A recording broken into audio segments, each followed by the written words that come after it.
Shalom teman-teman sekalian, salam berkat dan salam sejahtera saya ucapkan. Selamat bertemu di dalam siri yang baru. Semoga saudara-saudari semua sehat dan ceria di dalam Tuhan. Kita masuk ke dalam siri baru yang saya tajukkan Memimpin Seperti Yesus, Leading Like Jesus. Saya akan kongsikan 7 dasar untuk kita sama-sama mempelajari teladan Yesus Kristus. Saudara-saudari, dasar-dasar ini adalah sangat penting di dalam kehidupan kita. Jikalau kita mempraktikkan dasar prinsip ini, saya percaya kita akan berjaya sesuai dengan rancangan Tuhan di dalam hidup kita. Tidak kira sama ada kita seorang pelajar, seorang suri rumah tangga, seorang pekerja, seorang businessman, seorang pembantu rumah, ataupun seorang pelayan Tuhan sepenuh masa. Tuhan mahu kita menjadi seorang yang memimpin dan seorang yang berpengaruh di dalam hidup kita. Tuhan mahu kita menjadi terang dan garam di dalam dunia ini. Bukan untuk diri kita sendiri, saudara-saudari, tetapi untuk ministry dan missions atau pelayanan dan penjangkauan misi. Yesus adalah teladan kepimpinan kita. Tidak ada cara kepimpinan yang lebih berkesan daripada cara kepimpinan Yesus Kristus, walaupun berlainan dengan cara dunia. Sebab itu kita akan sama-sama mempelajari dasar kepimpinan Kristus di dalam siri kita yang baru ini.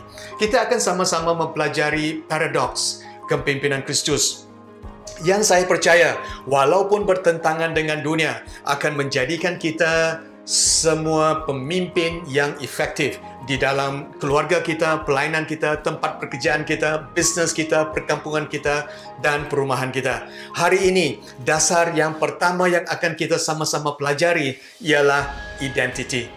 Setiap pemimpin tahu kekuatannya dan kelemahannya. Kita semua adalah kedua-duanya kan sekali. Tetapi apa yang penting sebagai seorang pemimpin ialah untuk kita mengetahui siapakah kita di dalam Tuhan. Saudara-saudari, ada satu ketika Yesus pergi ke Yerusalem.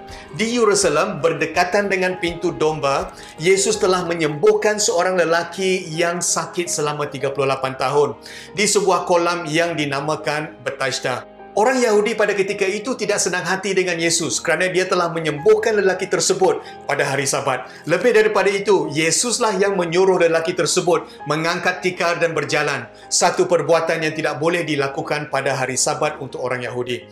Orang Yahudi, saudara-saudari, pada ketika itu marah dan mempunyai niat untuk membunuh Yesus. Bukan sahaja dia melanggar hukum hari Sabat, tetapi Yesus juga mengatakan bahawa Allah itu Bapaknya, iaitu menyamakan dirinya dengan Allah. Selepas itu, Yesus menjawab. Yohanes 5:19. Yesus menjawab mereka, "Sesungguhnya aku berkata kepadamu, anak tidak dapat melakukan sesuatu oleh dirinya sendiri. Dia hanya melakukan apa yang dilihatnya, dilakukan oleh Bapaknya. Apa yang dilakukan oleh Bapa, itulah yang dilakukan oleh anak."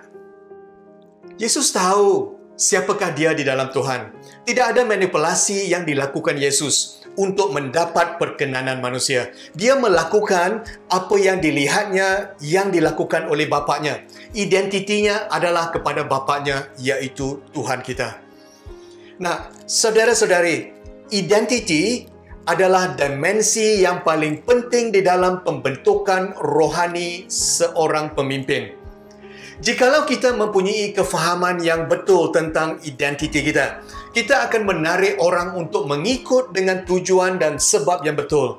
Kita adalah seorang yang kukuh di dalam Tuhan. We are secured in God. Kita tidak akan berusaha dengan tenaga kita sendiri hanya untuk mendapat kepentingan ataupun perkenanan di dalam komuniti kita. Saudara-saudari, izinkan saya katakan bahawa orang lain akan mengikut kita kerana siapakah kita terlebih dahulu sebelum mereka mengikut visi dan matlamat kita. Inilah pemimpin yang sejati dan dasarnya yang pertama ialah identiti yang kukuh. Amin, saudara-saudari. Apabila kita secure ataupun kukuh di dalam identiti kita, orang lain akan dapat melihatnya dan mereka akan merasa senang dan selesa dengan diri kita. Kita akan menarik orang lain ke dalam visi kita melalui kasih kita yang sejati kepada orang lain. Dan kasih yang sejati ini hasilnya adalah datang daripada identiti yang kukuh. Amin, saudara-saudari. Nah, adalah penting juga untuk saya katakan bahawa yang pertamanya, kepimpinan bukanlah kedudukan ataupun posisi. Posisi tidak akan menentukan sama ada kita berpengaruh atau mempunyai kebolehan memimpin. Malahan yang bertentangan mungkin akan berlaku. Kita yang di dalam kedudukan yang rendah boleh juga menjadi pemimpin yang efektif. Yang keduanya, kepimpinan bukanlah kuasa ataupun authority. Kita mungkin mempunyai kuasa tetapi tidak mempunyai pengaruh. Amin, teman-teman sekalian. Dan yang ketiga ialah kepimpinan juga bukanlah kemasyhuran ataupun fame. Menjadi seorang yang terkenal tidak semestinya menjadikan kita seorang yang berpengaruh secara automatik. Yang terakhir dan yang keempat, kepimpinan juga bukanlah kekayaan ataupun riches. Untuk menjadi orang yang berpengaruh atau untuk menjadi seorang pemimpin, kekayaan adalah tidak penting. Ia tidak akan membolehkan kita menjadi pemimpin yang berkesan ataupun pemimpin yang berpengaruh. Yesus adalah contoh kita yang terbaik. Dia tahu siapakah dia sebenarnya. Dia tahu identitinya. Selain daripada Yohanes 5:19 yang telah kita baca sebentar tadi, banyak lagi contoh-contoh tentang security identiti dirinya yang boleh kita pelajari.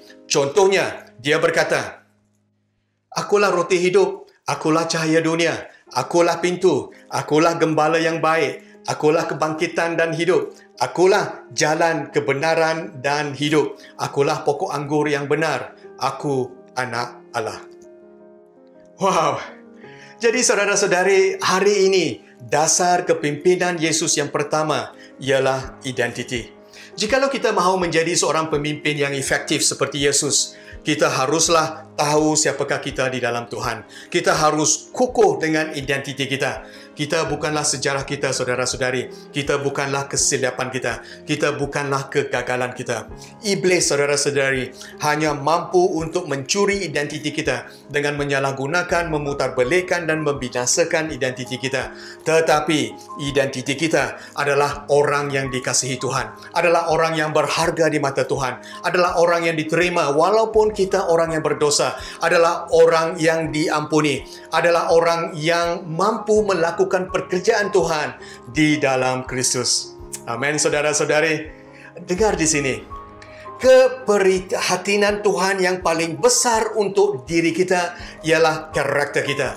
Dan kualiti karakter yang paling penting untuk seorang pemimpin ialah identiti yang kukuh ataupun secure identity dalam bahasa Inggeris. Hanya dengan mempunyai identiti kita yang kukuh di dalam Tuhan, barulah kita akan mempunyai karakter yang teguh. Dan untuk kita mempunyai identiti yang kukuh, supaya kita menjadi pemimpin yang efektif, ialah dengan menerima Yesus sebagai juru selamat kehidupan kita. Amin, saudara-saudari. Mari kita berdoa. Tuhan, kami telah merenungkan hari ini tentang dasar kepimpinan Yesus yang pertama, yaitu identiti. Tuhan, kami serahkan diri kami. Tunjukkanlah kasih-Mu kepada kami setiap hari, supaya dengan kelimpahan kasih-Mu yang begitu besar kepada kami, dapat kami kongsikan kepada mereka yang memerlukan. Hari ini, kami minta pertolongan Tuhan untuk kami mempraktikkan prinsip yang telah kami pelajari. Di dalam nama Yesus Kristus, Juru Selamat kehidupan kami berdoa. Amin. Amin. Amin. Amin. Terima kasih saudara-saudari. Sampai kita bertemu sekali lagi. Tuhan memberkati. Shalom.